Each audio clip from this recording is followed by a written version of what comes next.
ഇപ്പോ ഖുർആൻ ഹിഫ്ളാക്കുക എന്നുള്ള വിഷയത്തിൽ അതിപ്പോ നമുക്ക് എന്ത് ചെയ്യാൻ പറ്റും? നാട്ടിലാട്ടെ മറ്റുള്ള പല സ്ഥലങ്ങളിൽ നമുക്ക് ചെയ്യാൻ പറ്റും.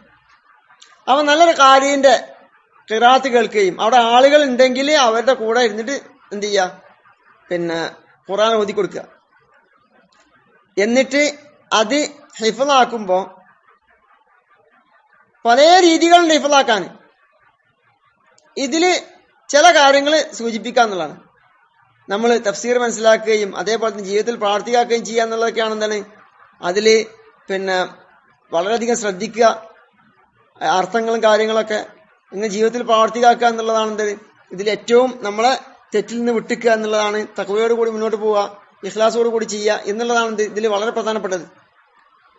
ഇങ്ങനെ നമ്മൾ ഈ ചെയ്യുന്നത് ഇഖ്ലാസോട് കൂടി അള്ളാഹ്ക്ക് വേണ്ടിയിട്ടാക്കുകയും അതില് പിന്നെ ഇതിലുള്ള വലിയ ഒരു കാര്യമാണ് എന്ത്, നമ്മളിപ്പോ തെറ്റിൽ നിന്ന് വിട്ടുക എന്നുള്ളത്. തെറ്റിൽ നിന്ന് വിട്ടുക്കുമ്പോ എന്താണ് നമുക്ക് ഇൻഷാ അല്ലാഹ് നമ്മളുടെ ഹിഫ്ളാക്കാനുള്ള ഖുവ്വത്ത് അല്ലാഹു സുബ്ഹാനഹു വ തആല വർദ്ധിപ്പിച്ചു തരും. അല്ലെങ്കിൽ അത് നഷ്ടപ്പെടാനും കാരണമാവും, കുറയാൻ കാരണമാവും. എന്ത്, നമ്മൾ തെറ്റുകളിൽ മുന്നോട്ട് പോവാന്നുള്ളത്. അപ്പൊ ഇതില് ഖുർആൻ ഹിഫ്ളാക്കുമ്പോ ഇന്ന് നമ്മൾ കാണുന്ന മുസ്ഹഫുകൾ അധികവും ഉള്ളത് എന്താണ്, 15 വരിയാണ്. ഈ 15 വരിയുള്ള മുസ്ഹഫ് അതില് 3 ഭാഗാക്കുക. ആദ്യത്തെ 5 വരി നമ്മൾ എന്ത് ചെയ്യുക, പിന്നെ ശരിക്ക് നോക്കിയിട്ട് ഓതുക 5 പ്രാവശ്യം.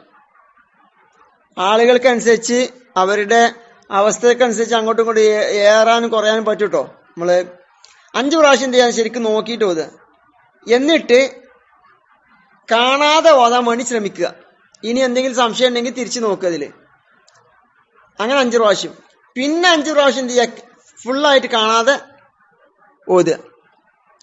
അങ്ങനെ അത് കഴിഞ്ഞ് പിന്നെ അടുത്ത 5 വരി അതേപോലെ തന്നെ എന്ത് ചെയ്യുക, കണ്ടിട്ട് ഓതുകയും ശരിക്കും ഓരോ അക്ഷരങ്ങള് പുള്ളി അതിന്റെ ഹർക്കത്തുകളൊക്കെ ശരിക്കും നോക്കിയിട്ട് അങ്ങനെ ഓതുകയും എന്നിട്ട് അത് 5 പ്രാവശ്യം ഓതിയിട്ട് പിന്നീട് 5 പ്രാവശ്യം ഒരു പിന്നെ നേരത്തെ പറഞ്ഞ പോലെ കാണാതെ ഓതാൻ ശ്രമിക്കുക. എന്നിട്ട് എന്തെങ്കിലും വിഷയങ്ങൾ ഉണ്ടെങ്കിൽ അതിലേക്ക് തിരിച്ച് പിന്നെ നോക്കുക, മുസാഫിൽ നോക്കുക. അങ്ങനെ 5 പ്രാവശ്യം ഓതിയിട്ട് വീണ്ടും പിന്നെ 5 പ്രാവശ്യം എന്ത് ചെയ്യുക, തീരെ കാണാതെ ശരിക്കും കാണാതെ ഓതുക. അത് കഴിഞ്ഞ് 5 പ്രാവശ്യം കാണാതെ ഈ 2 പാർട്ടും എന്ത് ചെയ്യുക, 5 പ്രാവശ്യം ഓതുക. അത് കഴിഞ്ഞ് 3ാമത്തെ പാർട്ട് എന്ത് ചെയ്യുക, ഇതേപോലെ തന്നെ ചെയ്യുക. എന്നിട്ട് അവസാനം ആ പേജ് മുഴുവൻ 5 പ്രാവശ്യം കാണാതെ ഓതുക. അതേപോലെ തന്നെ എന്താണ്, അതിന് മുമ്പുള്ള ആയത്ത്, ആ പേജിന് മുമ്പുള്ള ആയത്തും ഈ പേജിന് ശേഷമുള്ള ആയത്തും തമ്മിൽ എന്ത് ചെയ്യുക, ശരിക്ക് കണക്ട് ചെയ്യുകയും ചെയ്യുക. ഇതൊരു നല്ല രീതിയാണെന്നുള്ളതാണ് മനസ്സിലാക്കാൻ കഴിഞ്ഞത്. അതേപോലെ തന്നെ എന്താണ്, ഇത് പറ്റുമെങ്കിൽ തുടക്കത്തിൽ തന്നെ എന്ത് ചെയ്യുക, ഒന്ന് എഴുതുക. അതേപോലെ തന്നെ ഹിഫ്ള് ആക്കി കഴിഞ്ഞതിന് ശേഷം എഴുതുക. അതേപോലെ തന്നെ എന്താണ്, കഴിയുന്ന ആളുകൾ പിന്നെ എന്താണ് ഇത് ആവർത്തിച്ചുകൊണ്ടേ ഇരിക്കുക. ഒരു 2-3 മണിക്കൂറിനുള്ളിൽ വീണ്ടും ആവർത്തനം വരിക. അപ്പൊ നമ്മൾ നിസ്കാരത്തിലും മറ്റൊക്കെ ഇങ്ങനെ ഓതിക്കൊണ്ടിരിക്കുക, വളരെ നന്നായി. അതേപോലെ തന്നെ എന്താണ്, ഒരു 5-8 മണിക്കൂറിനുള്ളിൽ വീണ്ടും ആവർത്തിക്കുക. അതേപോലെ തന്നെ നമ്മൾ ഒരാഴ്ച അല്ലെങ്കിൽ 8-10 ദിവസം, ഇനി അതിലധികം പറ്റുമെങ്കിൽ ആദ്യമായിട്ട് നമ്മൾ ഹിഫ്ളാക്കിയിട്ടില്ല, ആദ്യമായിട്ട് ഹിഫ്ളാക്കുന്ന ശരിക്ക് വെള്ളം പോലെ പഠിക്കുക എന്നുള്ളത് ആദ്യം ചെയ്യേണ്ടത്. എന്നിട്ട് ഒരാഴ്ച നമ്മൾ എന്ത് ചെയ്യുക, നമ്മളെ കൂടെ കൊണ്ടെടുക്കുക.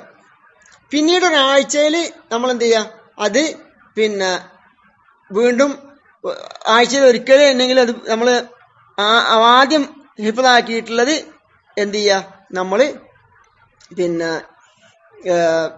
ആവർത്തിക്കുക. ഇങ്ങനെ മുന്നോട്ട് പോവുകയാണെങ്കിൽ എന്താണ്, അത് ഓരോരുത്തർക്കും അവരുടെ കപ്പാസിറ്റി അനുസരിച്ച് എന്ത് ചെയ്യാൻ പറ്റും, കൂട്ടാനും കുറക്കാനൊക്കെ പറ്റും. പിന്നെ ആവർത്തനം പിന്നെ എന്താണ് കപ്പാസിറ്റിക്ക് അനുസരിച്ച് കൂട്ടുകയോ കുറയ്ക്കുകയോ ചെയ്യാം. പിന്നെ ഈ കാര്യങ്ങൾ മനസ്സിലാക്കുകയും അത് ജീവിതത്തിൽ പ്രാവർത്തികമാക്കുകയും ചെയ്യുക എന്നുള്ളതാണ് ഏറ്റവും വലുത്. അപ്പൊ നാട്ടിൽ നിന്ന് നമുക്ക് എന്താണ് വളരെ പിന്നെ വേറെയുള്ള പണികളൊക്കെ നമുക്ക് എന്താണ് പലതും ഒഴിവാക്കാൻ പറ്റുന്ന പല പണികളുണ്ടാവും. അതൊക്കെ ഒഴിവാക്കിയിട്ട് എന്താണ് ഈ വിഷയത്തിൽ നമ്മൾ ഗൗരവം കൊടുത്തു കഴിഞ്ഞാൽ ഇൻഷാ അള്ളാഹിന്റെ തൗഫീഖ് ഉണ്ടെങ്കിൽ നമ്മൾ എപ്പോഴാണ് അങ്ങോട്ട് വരാൻ പറ്റുക, ദീൻ പഠിക്കാൻ പറ്റുക, ആ പഠിക്കാനും അത് ആ ഇത് കിട്ടുന്നതിന് മുമ്പ് എന്താണ് ഈ വിഷയത്തിൽ നമ്മൾ ശ്രദ്ധിക്കുക. അങ്ങനെ ആകുമ്പോൾ എന്താണ് അത് ദീനി പഠനത്തിന് കൂടുതൽ പ്രചോദനം ചെയ്യും.